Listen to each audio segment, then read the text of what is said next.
Joining by my next guest, Liberal MP Jason Falinski. Thanks for your time. Good morning, Tom. How are you? Not too bad. Decent jobs figures, I suppose. Tom, aren't we missing someone?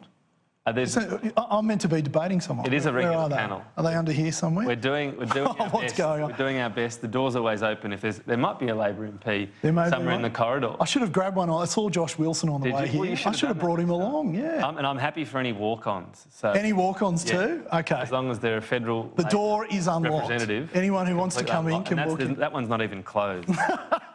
It really is open. Maybe we'll get a whole flood of them. Anyway, we'll see. All right. So the job numbers. Yeah, it's interesting that the new thought around whether or not we'll actually get genuine wages increase. It used to be, when it gets to 5%. Now economists are saying maybe 4%.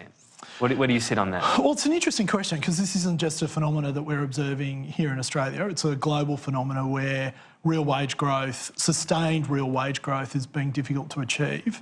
Undoubtedly, the Reserve Bank, and we've got the Governor of the Reserve Bank giving evidence to the Economics Committee tomorrow in Sydney. Are you doing anything round about 9 o'clock? Can you be in Sydney? I'll be busy preparing. Okay, fair enough. Well, if you've got any questions you want to ask, just let me know. But one of the questions we'll be putting to him is he's always sort of said 5% is the rate at which you start to see pressure building gradually in the job. But we've been at 5% for a while.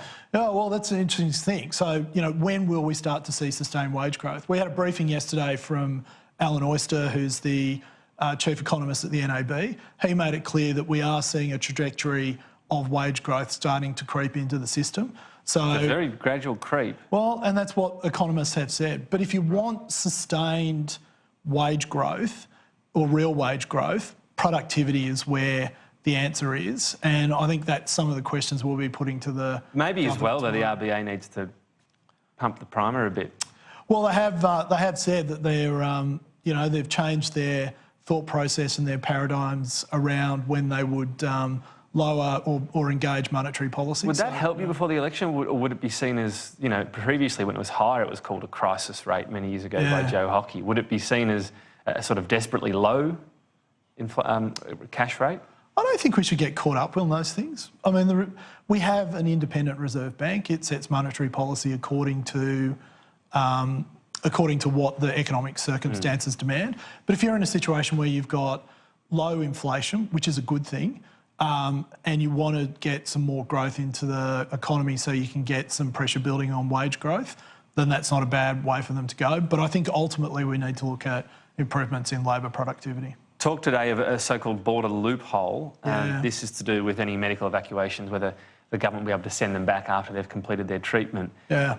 In terms of how it works now, almost nobody gets sent back anyway, right, who is getting treatment out here? Yeah, but the point is the government has the capacity, if they need to send someone back.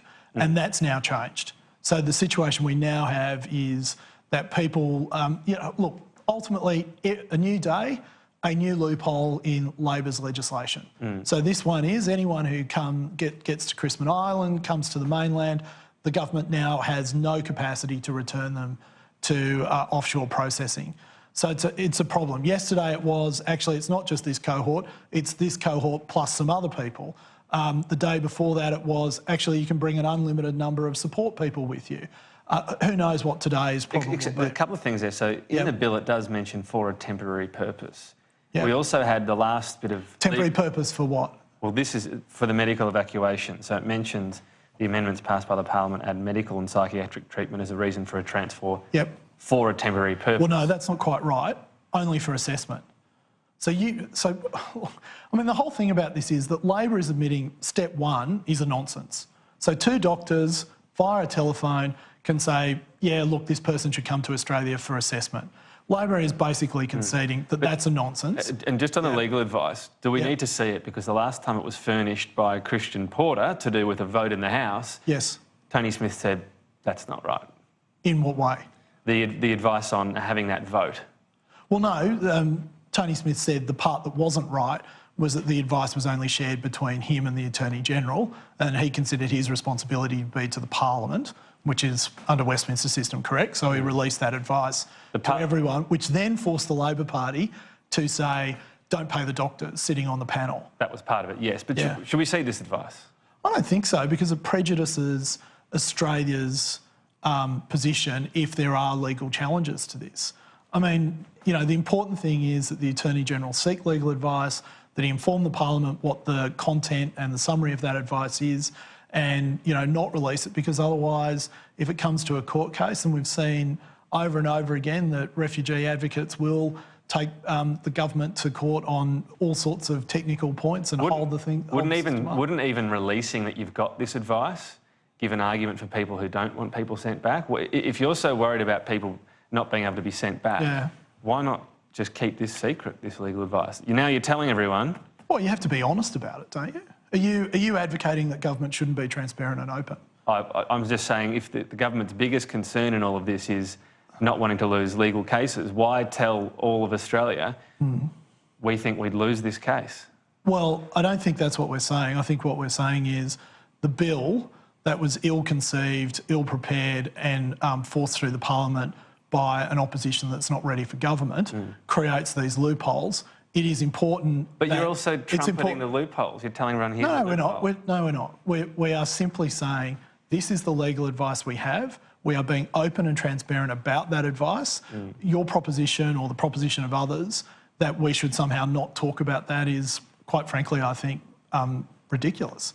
We have to be upfront with the Australian people, and they know what the situation is. Well, we look forward to that on all elements of legal advice. I'm trying to think Here we go. of the example. Yep, no. We'll see.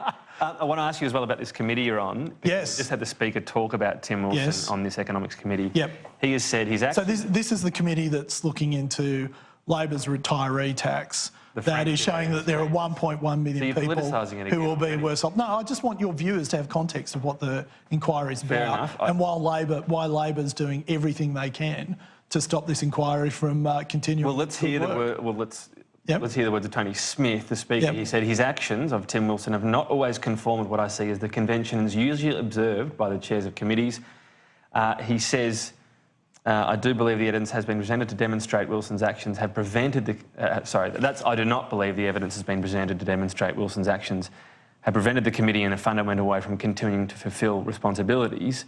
But he also says the actions could be seen to damage the committee's reputation and the reputation of the House committee system more generally. And equally, I'm not going to impugn the Speaker either here or in the House, but I would humbly suggest perhaps the actions of the opposition in trying to impugn the committee and the role the committee has played in this investigation has also damaged the reputation of the committee. Well, that's not what the Speaker said. The impartial person in all of this, though, has criticised Tim Wilson. Do you agree with that? No, I do not. I fundamentally disagree with your proposition. It's not a proposition. I'm saying Tom is wrong to suggest that the Speaker... OK, hang on. These are his words. Should I settle in? Concerns that may have been raised by actions of Wilson. Actions could be seen to damage the committee's reputation. Yes. Do you agree with that? No. I don't think they have been seen to do that. I think the people who have been damaging the reputation of the committee has been the Labor Party for political partisan reasons. OK. Can I ask you just finally on the policy itself? Yes. What's your prime example of someone affected by this? Can you sketch out their economic situation? Well, there are a lot of people who are impacted by this, but a great example would be someone who might be on have $300,000 in retirement savings, and they would have that invested in a whole different range of asset classes, one of which would be Australian equities. And, you know, you'd have some banks and maybe Telstra in there. And they have been, when they go into retirement, they will receive... I'm being told you've got to go. I think you've got a division. So we'll pick up on the next time. Thank you very much. Thank you, Jason Falinski. All right. It's all moving fast and loose here. We're going to have a quick break and...